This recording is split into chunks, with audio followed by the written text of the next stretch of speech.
2, 3. Shalom! Shalom, selamat hari Minggu semuanya. Semuanya udah pada mandi? Semuanya siap untuk memuji Tuhan? Oke, tapi sebelum kita memulai sekolah minggu kita, yuk kita mau berdoa dulu. Mari sama-sama kita berdoa. Bapak yang baik, terima kasih Tuhan buat pagi hari yang indah Bapak, buat berkat-Mu di pagi hari ini Tuhan, sehingga kami bisa berkumpul lagi secara virtual untuk memuji nama Tuhan. Berkati setiap anak-anak-Mu yang datang untuk beribadah pagi hari ini Bapak, biar kami fokus dan kami semangat untuk memuji Tuhan. Terima kasih Tuhan, kami serahkan ibadah kami ke dalam tangan pengasihan-Mu, dalam nama Tuhan Yesus kami berdoa. Sama-sama kita katakan amin. Yuk sama-sama kita bangkit berdiri kita mau nyanyi Dia Lahir Untuk Kami. Ikutin gerakannya Kak Yere dan Kak Mania. Oke, sama semuanya siap-siap ya.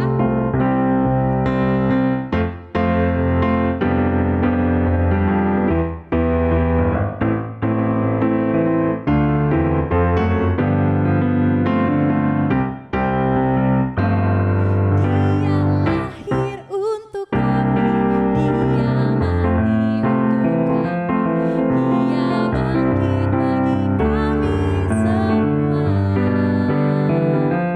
Dia itu Tuhan kami, Dia itu Allah kami, Sang Penebus Juru Selamat dunia. Dia itu firman Allah yang turun ke bumi, yang jadi sama dengan manusia. Dia Yesus sobat kami, Dia Yesus Tuhan kami, Dia Raja di atas segala raja. Sekali lagi dari awal. Dia lahir untuk kami, Dia mati untuk kami, Dia bangkit bagi kami semua. Dia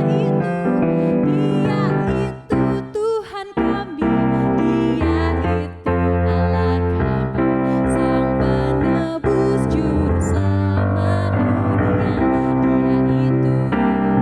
Dia itu firman Allah yang turun ke bumi, yang jadi sama dengan manusia. Dia Yesus sobat kami, Dia Yesus Allah kami, Dia Raja di atas segala raja. Dia itu firman Allah yang turun ke bumi, yang jadi sama dengan manusia. Dia Yesus sobat kami, Dia Yesus Allah kami, Dia Raja di atas segala raja. Dia Raja di atas segala raja. Sekali lagi Dia Raja. Dia Raja di atas segala raja. Haleluya, berikan tepuk tangan buat Tuhan Yesus. Oke adik-adik, kita mau sama-sama dengarkan firman Tuhan. Tapi sebelum kita dengar firman Tuhan, kita mau sama-sama sembah Tuhan. Ayo sama-sama kita duduk dengan posisi yang terbaik. Kita siapkan hati kita.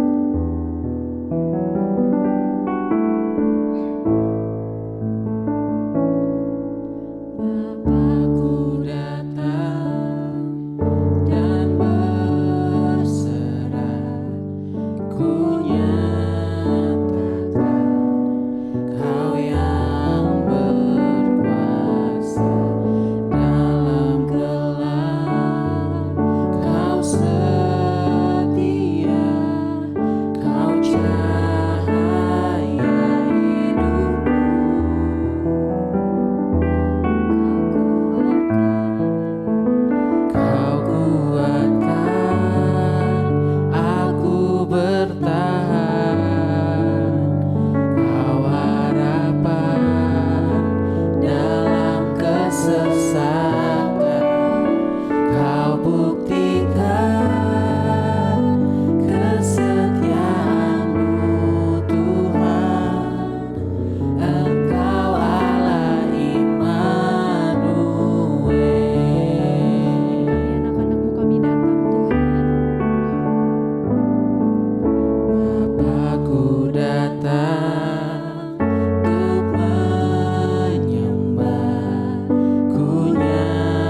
Ini kami anak-anak-Mu Tuhan, kami siap mau dengar-dengaran akan firman-Mu Tuhan. Ini hati kami siap untuk ditaburi firman-Mu sehingga kami bertumbuh dan menjadi pelaku firman-Mu Tuhan. Berkati adik-adik yang mendengarkan dan berkati kakak yang sharing firman Tuhan. Terima kasih Bapak, kami siap dalam nama Tuhan Yesus. Amin.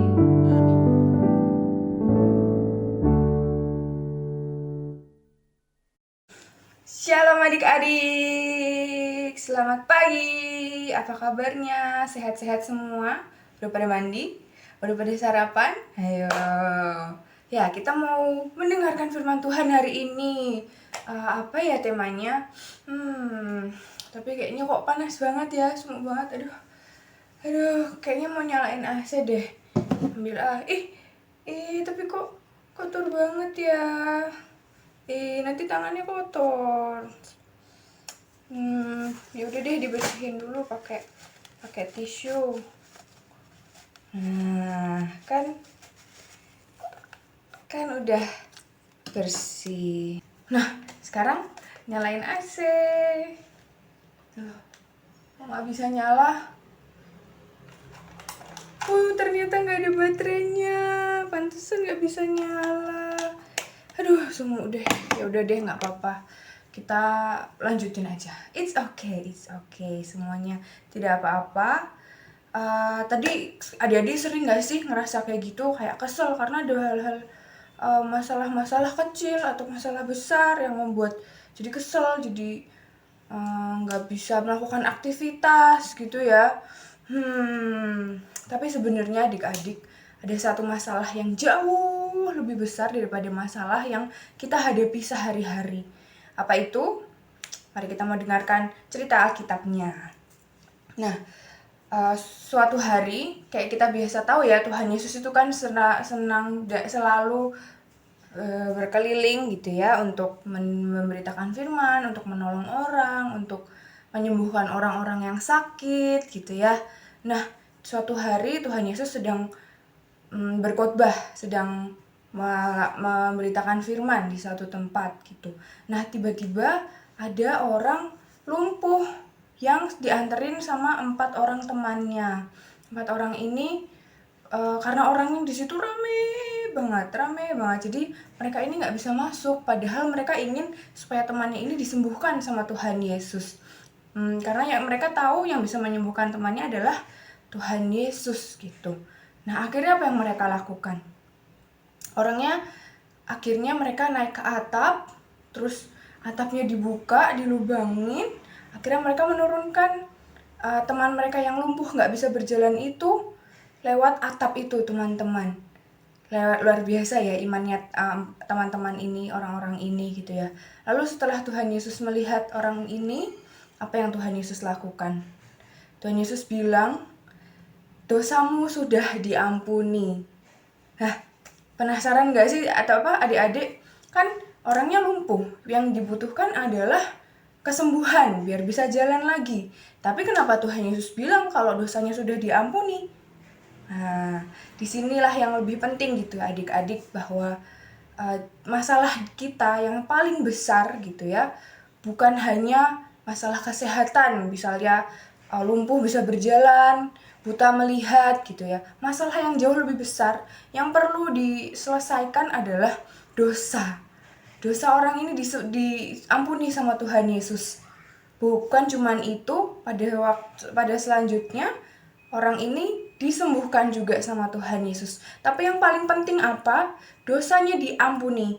Dosanya yang menghambat orang ini bisa mempunyai hidup kekal bersama Bapa diampuni sama Tuhan Yesus. Jadi ada masalah yang jauh lebih besar dalam kehidupan kita, bukan cuma orang lumpuh tadi, tapi di kehidupan kita semua juga, bahwa dosa orang ini diampuni, dosa kita pun diampuni sama Tuhan Yesus. Gitu. Jadi adik-adik, bahwa Tuhan Yesus sanggup melakukan apapun. Seperti minggu lalu kita juga ingat bahwa Tuhan Yesus sanggup melakukan apapun gitu ya, dan kita bisa datang kepada Tuhan Yesus untuk minta pertolongan. Begitupun dengan masalah-masalah kita baik kecil maupun besar. Kenapa? Karena kita sudah diampuni dulu dosanya. Ada masalah yang besar itu diampuni sama Tuhan Yesus. Dosa itu menghalangi kita datang kepada Tuhan Yesus dan Tuhan Yesus mengampuni dosa kita. Itu sesuatu yang luar biasa ya adik-adik. Jadi ingat selalu bahwa setiap kali kita merasakan sedih, kecewa, kesal, marah karena sesuatu, ada hal yang jauh lebih besar yang Tuhan Yesus bisa selesaikan, yaitu dosa. Apalagi masalah-masalah kecil yang adik-adik hadapi, mungkin di sekolah ada tugas yang susah, atau mungkin di rumah adiknya nakal atau kakaknya nakal gitu ya. Itu hal yang kecil buat Tuhan Yesus bisa selesaikan. Apalagi kalau kita tahu bahwa kita nggak akan pernah bisa menghapus dosa kita sendiri. Kita nggak akan pernah bisa datang kepada Bapa, kalau kita nggak akan pernah bisa jadi orang yang suci tanpa dosa, tanpa kesalahan gitu ya. Hanya Tuhan Yesus yang sanggup mengampuni, menghapuskan semua dosa kita. Jadi kita bersyukur gitu sama Tuhan Yesus yang punya kuasa sebesar itu, yang bisa memberikan kita pengampunan dosa dan juga bisa menyelesaikan masalah-masalah yang kita hadapi. Jadi setelah dosa kita diampuni, kita sudah diselamatkan gitu ya teman-teman, masalah-masalah kita pun juga bisa diselesaikan sama Tuhan Yesus. Masalah kesehatan, mungkin ada yang sakit, Tuhan pasti bisa sembuhkan. Mujizat kesembuhan juga pasti terjadi, seperti yang terjadi juga sama orang yang lumpuh tadi kita dengarkan gitu ya adik-adik. Dia sudah diampuni dosanya, lalu disembuhkan juga. Jadi mari kita datang kepada Tuhan Yesus ketika kita butuh pertolongan sama Tuhan Yesus. Nah, coba diingat-ingat lagi, apa sih yang bikin adik-adik marah, sedih, kesel? Itu semua bisa diselesaikan gitu ya sama Tuhan Yesus. Kanika berkali-kali ngomong ini supaya adik-adik mengerti, supaya adik-adik paham dan ingat terus. Tuhan Yesus bisa melakukan apapun untuk menyelamatkan, untuk menolong adik-adik keluar dari masalah kesel, sedih itu semuanya. Dan yang lebih besar lagi gitu ya teman-teman, adik-adik semua, adalah bahwa dosa kita diampuni. Kita jadi punya akses kepada Bapa, kita jadi punya akses kepada Tuhan Yesus. Itu jauh lebih berharga daripada masalah-masalah kita yang diselesaikan sama Tuhan Yesus.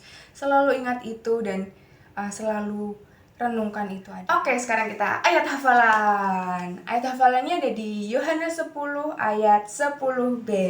Aku datang supaya mereka mempunyai hidup dan mempunyainya dalam segala kelimpahan. Sekali lagi, Yohanes 10 ayat 10b. Aku datang supaya mereka mempunyai hidup dan mempunyainya dalam segala kelimpahan. Oke, jadi kita mau terus berharap sama Tuhan Yesus, terus dalam segala kondisi minta pertolongan dari Tuhan Yesus. Siap semua adik-adik? Oke, terima kasih sudah mendengarkan dan Tuhan Yesus memberkati.